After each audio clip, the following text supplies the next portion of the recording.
La présidente dit « Je vais rendre votre inéligibilité immédiate. » Des juges ont mis en place des pratiques que l'on croyait réservées au régime autoritaire. Voilà les magistrats qui refusent à Marine Le Pen le droit effectif à l'appel, à la présomption d'innocence qu'elle confère. Si ça n'est pas une décision politique, je ne sais pas ce que c'est. Je crois que des millions de Français sont indignés. Et le simple fait de se défendre, justifie la condamnation à mort. Je crois que le gouvernement des juges a frappé fort, très durement, face à une rivale de son système. Au terme d'une évolution aussi insidieuse qu'irrésistible, la loi a été abaissée en France. Ce sont désormais les juges qui la fabriquent, au point qu'on peut se demander désormais s'il est possible de légiférer sur l'immigration dans notre pays. Le général de Gaulle... Que disait-il, le général de Gaulle, déjà ? La Cour suprême, c'est le peuple. Il a mis aussi en place le Conseil constitutionnel. Aucun juge ne peut décider d'interférer dans une élection aussi importante que l'élection présidentielle, de surcroît en violant l'état de droit. Celui qui respecte l'état de droit, c'est Pétain. Ce début d'année a été marqué par de nombreuses affaires judiciaires. Fillon, Sarkozy, Le Pen. On pourrait croire que les juges s'acharnent sur les politiques. C'est en tout cas le discours de ces derniers. Mais à y regarder de plus près, force est de constater que les politiques sont plus souvent condamnés que relaxés. Et pourtant, ils n'hésitent pas à jouer les martyrs. Coup d'état des juges, tyrannie judiciaire. Et tant pis si un tyran en général, ça ne laisse pas vraiment ses opposants s'exprimer librement à la télévision avec des journalistes complaisants. Les politiques crient souvent à l'injustice quand le juge n'est pas de leur avis. Le plus inquiétant, c'est que cette rhétorique gagne même les droites les plus modérées. Les Français veulent qu'on prenne ce sujet à bras-le-corps, cette question de l'immigration à bras-le-corps. Et ce changement radical, il ne peut intervenir qu'en modifiant la Constitution. En France, le Parlement peut voter une loi. Et bien dès le lendemain, vous pouvez avoir un juge qui décide de ne pas appliquer la loi. C'est incompréhensible. On vote une loi et cette loi, en réalité, elle n'est pas appliquée dès le lendemain. Donc, il faut remettre un peu d'ordre dans notre Constitution et se donner la possibilité de donner le dernier mot à la loi, le dernier mot au Parlement. La droite estime que les juges sont contre elle et veut donc réécrire la Constitution pour les affaiblir. C'est grave. Le pouvoir judiciaire est un pilier de la démocratie. Si ces critiques sont parfois légitimes, elles peuvent aussi révéler une dérive autoritaire. Pour mieux comprendre ces questions, on va voir ce qui se passe aux États-Unis où le pouvoir judiciaire s'est fortement droitisé. Contrairement à une idée reçue, le gouvernement des juges là-bas est plutôt d'extrême droite. Surprise, surprise. Surprise, surprise. On verra à qui profitent réellement les décisions des juges américains, leur rôle face à Trump et pourquoi les plus radicaux ont aujourd'hui tant de pouvoir. On fera ensuite un point sur la situation en France pour éviter de reproduire ce modèle. Première partie, la décision charnière, l'abandon du droit à l'avortement. Ces dernières années, la Cour suprême américaine a pris un tournant conservateur. Ça s'est vu en particulier dans sa décision Dobbs v. Jackson Women's Health Organization de 2022, qu'on appelle la décision Dobbs. La Cour suprême a mis fin à la protection fédérale du droit à l'avortement en validant une loi du Mississippi. Cette loi interdisait l'IVG après 15 semaines, sauf si la vie de la mère était en danger. Aux États-Unis, de nombreux droits essentiels ne sont pas directement inscrits dans la Constitution. C'est la Cour suprême qui, au fil du temps, les a reconnus. C'est elle, par exemple, qui a mis fin à la ségrégation raciale dans les écoles. Mais ce qu'elle a fait, elle peut aussi le défaire. En 1973, avec sa décision Roe v. Wade, la Cour avait protégé le droit à l'avortement. Dans cette affaire, qu'on appelle la décision Roe pour aller plus vite, l'État du Texas interdisait l'avortement, sauf pour sauver la vie de la mère. La Cour avait alors jugé cette loi inconstitutionnelle car elle portait atteinte à la liberté des femmes sans justification impérieuse. En 2022, la décision Dobbs annule tout ça. Et pour le faire, la Cour s'appuie sur deux arguments très problématiques. Premier argument, le texte. Les juges conservateurs affirment qu'il n'existe aucune mention de l'avortement dans la Constitution. En effet, la décision Roe de 73 reposait sur les 5e et 14e amendements qui protègent la liberté individuelle d'ingérence disproportionnée. Mais la Cour, dans sa décision Dobbs, a estimé que l'avortement n'était pas une liberté fondamentale protégée par ces textes. Donc, selon la Cour, la loi du Mississippi n'est pas inconstitutionnelle parce qu'elle ne porte atteinte à aucun droit protégé par la Constitution. Mais cet argument est faible. La liberté corporelle, le droit de disposer de son corps, est bien reconnu depuis les années 60. On a le droit de se tatouer, de faire une opération esthétique, mais une femme ne pourrait, sous aucune condition, refuser une grossesse. Pour se sortir de cette impasse, les juges américains ont une parade infaillible. Deuxième argument, l'originalisme.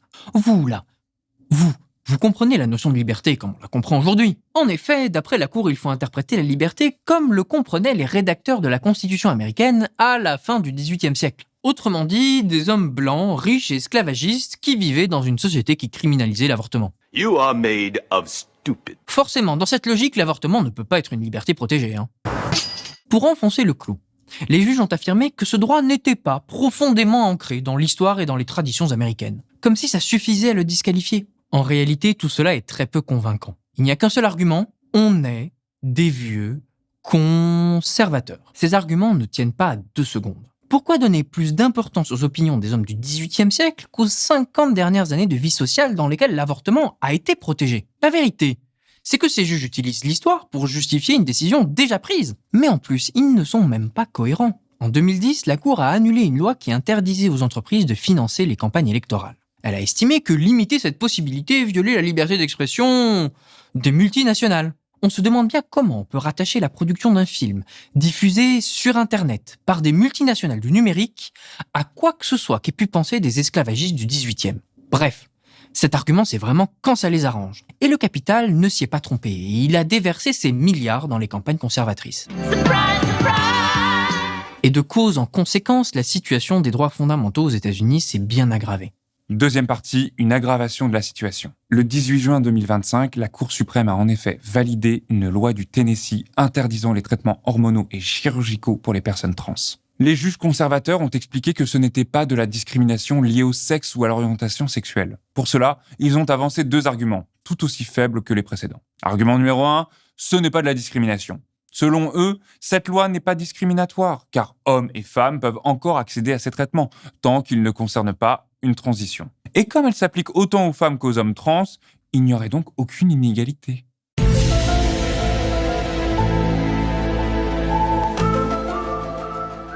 En gros, à force de discriminer systématiquement, ce n'est plus de la discrimination. C'est la logique absurde déjà utilisée pour justifier la ségrégation raciale. Noir et blanc étaient dits séparés mais égaux. Égaux en quoi, on n'a jamais réussi à savoir. Argument numéro 2, les trans n'existent pas.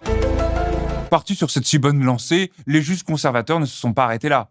Pour eux, être trans ne constitue pas une catégorie protégée. D'après ces juges, contrairement au sexe, à l'orientation sexuelle ou à la race, l'identité de genre ne bénéficie pas d'une reconnaissance juridique spécifique. Et ainsi, pas de protection, et donc, pas de discrimination possible. Pas de palais. Pas de palais. C'est la conclusion implicite du raisonnement. Si la loi ne reconnaît pas votre existence, on ne peut pas vous discriminer. Et ne vous méprenez pas. Les fondamentalistes américains, eux, ne s'y sont pas trompés. Depuis ces décisions sur l'avortement et les droits trans, les États conservateurs ont multiplié les législations de plus en plus restrictives et réactionnaires sur tous ces sujets. Des États ont tout simplement interdit l'avortement et ont criminalisé très gravement les médecins qui y participeraient. Cette attaque, par les juges eux-mêmes, contre les droits des personnes les plus vulnérables, a connu un nouveau sommet fin juin 2025. La Cour suprême a tranché temporairement un certain nombre de questions que posaient les décisions de Trump sur la nationalité américaine. Cette décision soulève des enjeux politiques et constitutionnels importants. Enjeu numéro 1, le refus de statuer sur la nationalité. Dès son arrivée, Trump ordonne de ne plus reconnaître la citoyenneté des enfants nés sur le sol américain de parents étrangers. Il remet ainsi en cause le droit du sol, pourtant protégé par le 14e amendement depuis la guerre de sécession. Toute personne née aux États-Unis est citoyen des États-Unis. C'est ça qui a écrit. Son décret repose sur une autre logique, le droit du sang. Vous ne naissez américain que si vos parents le sont. Mais la Constitution et la loi fédérale sont pourtant claires. Pour elle, naître sur le sol américain suffit. Depuis plus de 200 ans, c'est appliqué ainsi, même si historiquement, ce droit a longtemps exclu les personnes noires. Tous les juges qui ont statué sur cette question ont conclu que le président ne peut pas modifier seul ce principe constitutionnel. Le vrai fond de l'affaire, il est là. Trump a-t-il le droit d'ignorer la Constitution pour imposer sa propre vision ? Enjeu numéro 2, donc, une question constitutionnellement brûlante. Le vrai problème, ce n'est pas juste le droit du sol, c'est le pouvoir présidentiel. Alors que tous les juges inférieurs ont jugé la décision de Trump inconstitutionnelle, la Cour suprême n'a rien dit sur ce point. Elle a même laissé son ordre entrer en vigueur 30 jours plus tard. En ne tranchant pas la question de fond, la Cour valide de fait la position de Trump. Et pire encore, au passage, elle a réduit considérablement le pouvoir des juges à freiner les abus du pouvoir exécutif. Et c'est le 3e enjeu, un glissement vers l'autoritarisme encouragé par la Cour suprême. Ce qui a fait le plus de bruit dans cette affaire aux États-Unis, c'est que la Cour a interdit aux juges d'annuler les décisions présidentielles de façon générale. Ils ne peuvent plus empêcher qu'un décret illégal s'applique à l'ensemble du pays, mais seulement pour les personnes concernées par le procès devant eux. Résultat, Trump peut violer la Constitution et seuls ceux qui attaquent en justice peuvent être épargnés. Pendant ce temps, le décret reste applicable partout ailleurs. Ça fait beaucoup là, non ? Les médias conservateurs ont salué la fin de la tyrannie des juges. Mais le signal est clair. Trump peut foncer, la Cour le soutiendra. Troisième partie, la Cour suprême, meilleur allié de Trump.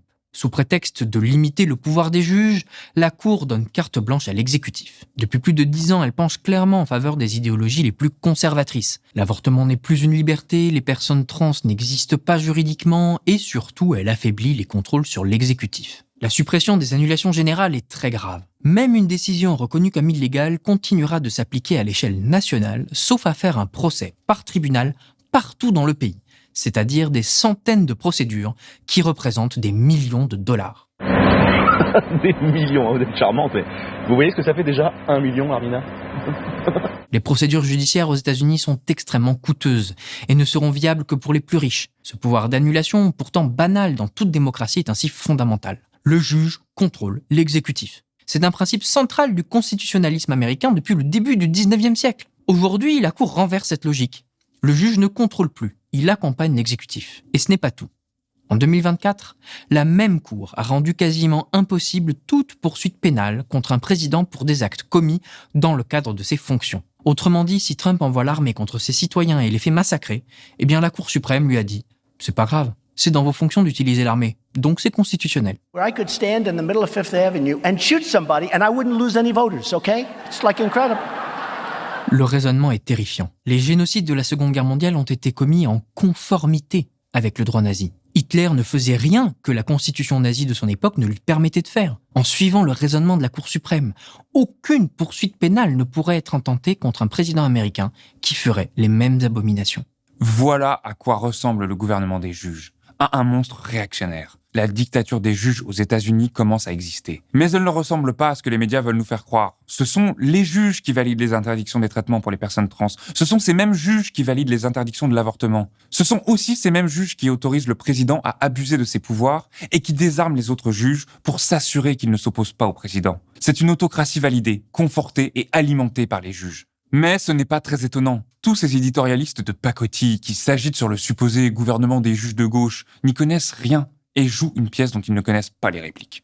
Ils oublient l'origine du concept de gouvernement des juges. Au départ, ce concept est sorti de la thèse d'un Français, Édouard Lambert. Dans sa thèse publiée en 1921, il montre comment la Cour suprême des États-Unis fabrique des raisons aussi ridicules qu'incohérentes pour s'opposer au début de la législation sociale des États fédérés. Par exemple, dans une affaire bien connue, elle s'était opposée à la limitation du nombre d'heures de travail, au nom de la liberté du salarié de contracter avec son employeur. Elle reprenait les arguments avancés par les lobbies du business sans aucune honte.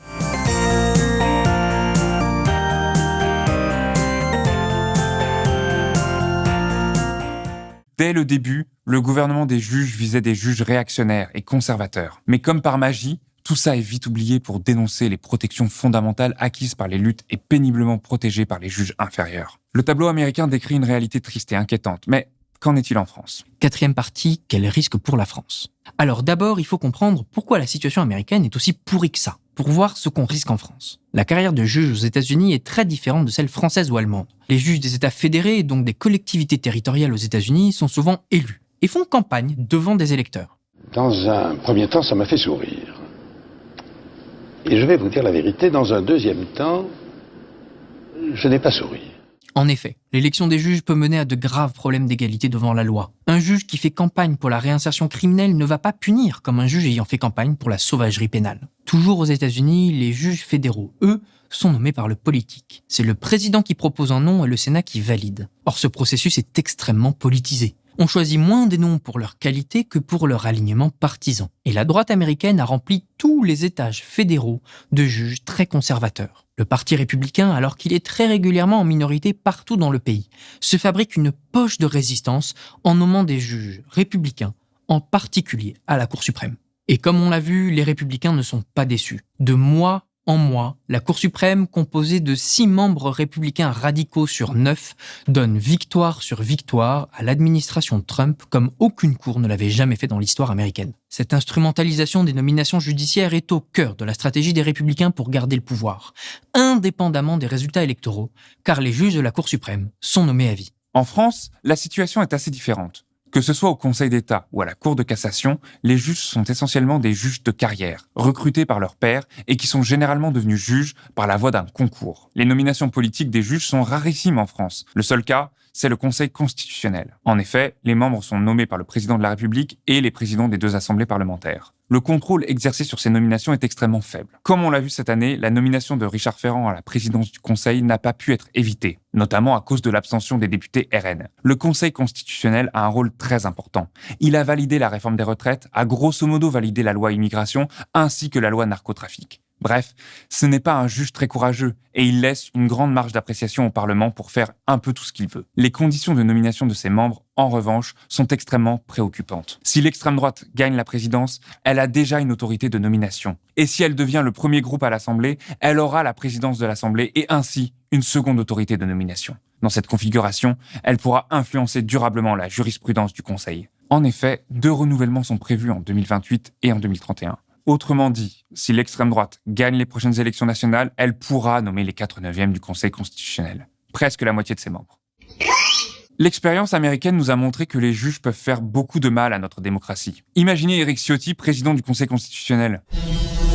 T'es malade, toi? Avec l'appui du Conseil constitutionnel, un président et une assemblée d'extrême droite seront quasiment inarrêtables. Le Conseil pourra détricoter les contraintes qui pèsent sur l'Assemblée et la présidence, en même temps que ceux-ci s'attaqueront à nos droits et libertés fondamentales. Alors, quelles options ? Je souhaite que chacun se reprenne.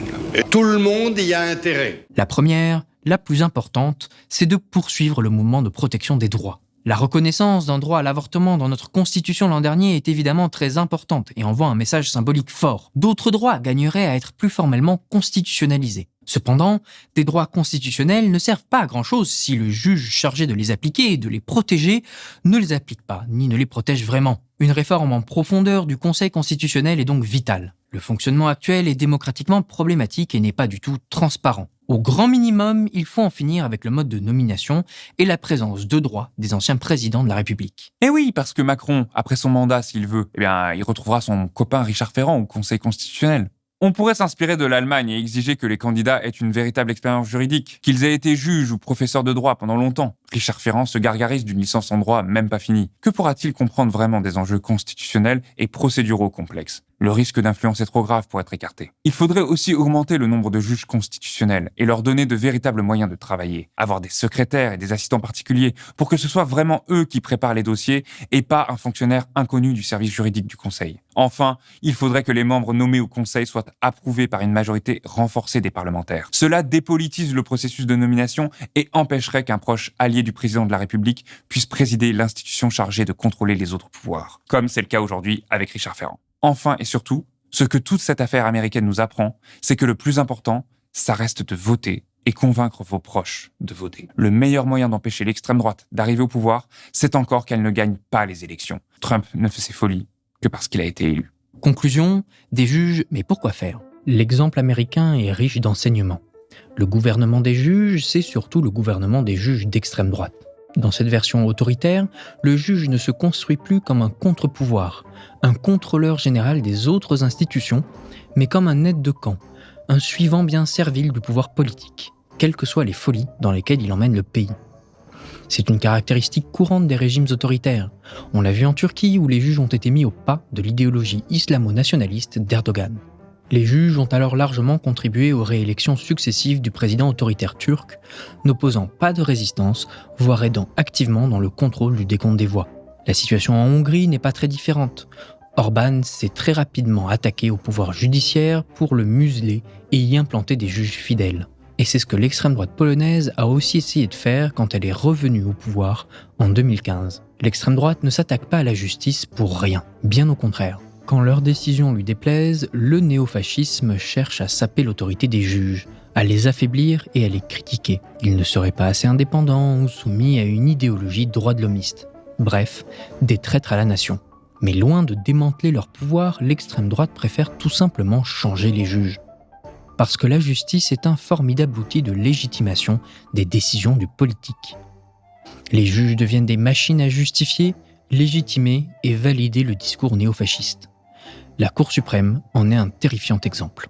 Voilà pour ce décryptage. N'oubliez pas de liker, commenter, partager. Blast est un média en libre accès, et si vous le pouvez, nous avons toujours besoin de soutien. Alors n'hésitez pas à faire un tour sur la page dédiée. On se retrouve bientôt pour faire un point sur ce qui s'est passé pendant cet été politique dans un nouvel épisode de Dissolution à la rentrée. D'ici là, on vous laisse avec une citation inspirante. Il y a une cour plus haute encore que les cours de justice. C'est la cour de nos consciences.